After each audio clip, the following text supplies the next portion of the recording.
नमस्कार दोस्तों, आप सभी का स्वागत है मेरे चैनल लर्न विथ अंश पे।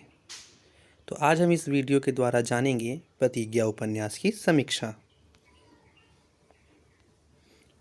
प्रतिज्ञा उपन्यास मुंशी प्रेमचंद जी द्वारा रचित एक सुप्रसिद्ध उपन्यास है।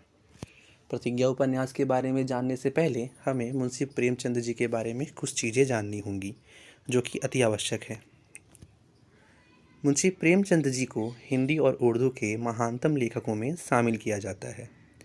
प्रेमचंद की रचनाओं को देखकर बंगाल के विख्यात उपन्यासकार श्री शरत चंद्र चट्टोपाध्याय ने उन्हें उपन्यास सम्राट की उपाधि भी दी थी। प्रेमचंद ने कहानी और उपन्यास में एक नई परंपरा की शुरुआत की, जिसने आने वाले पीढ़ियों को साहित्य का मार्ग दिखाया। प्रेमचंद ने साहित्य को यथार्थवाद की नींव रखी। प्रेमचंद की रचनाएं यही नहीं, हिंदी साहित्य की धरोहर भी हैं। प्रेमचंद की रचना बहुमूल्य है, जो अपने समय की सत्य को बताती है।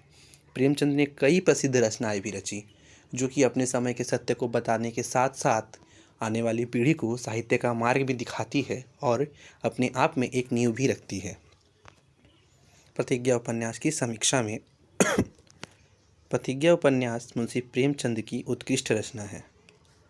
उपन्यास को अध्ययन करने के बाद हम यह ज्ञात कर सकेंगे कि उन्होंने अपने इस उपन्यास में समाज में हो रहे दुराचारी नीति को किस प्रकार स्पष्ट रूप से दर्शाया है। उन्होंने इस उपन्यास के द्वारा समाज को आईना दिखाना चाहा है।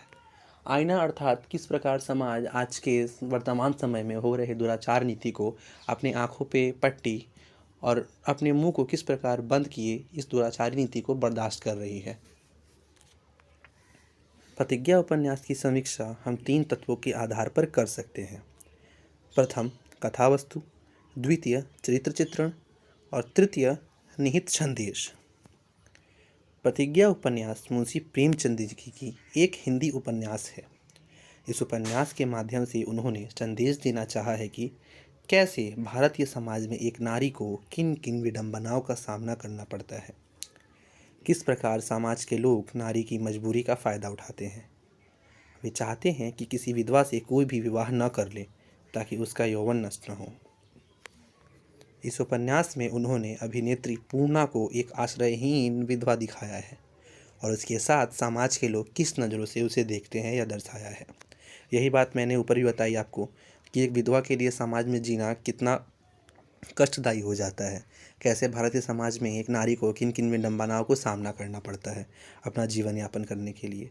यदि आज के समय में भी देखा जाए तो इस उपन्यास की कहानी आज के समाज के साथ उचित बैठती है, जो कि कई हद तक सत्य है। एक मजबूर नारी को लोगों की आलोचना का सामना करना पड़ता है, वो भी बार बार। उपन्यास में मुंशी प्रेमचंद जी ने इस दुराचारी नीति को कुछ मुख्य पात्रों के सहारे दर्शाया है।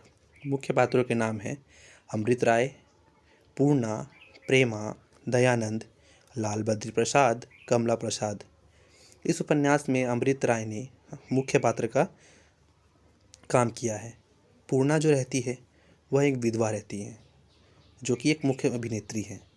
प्रेमा दयानंद की पत्नी, दयानंद अमृत राय का मित्र होता है। लाल बद्री प्रसाद प्रेमा के पिता होते हैं और कमला प्रसाद लाल बद्री प्रसाद के पुत्र।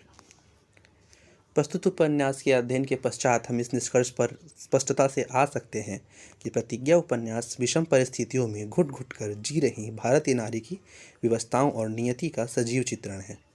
प्रतिज्ञा उपन्यास का नायक विधुर अमृत राय किसी विधवा से शादी करना चाहता है ताकि किसी नव यौवना का जीवन नष्ट ना हो। नायिका पूर्णा आश्रयहीन विधवा है। समाज के भूखे भेड़िए उसके संचय को तोड़ना चाहते हैं। धन्यवाद। वीडियो अच्छी लगी हो तो लाइक, सब्सक्राइब और शेयर करना ना भूलें। बेल आइकन ज़रूर दबाएं।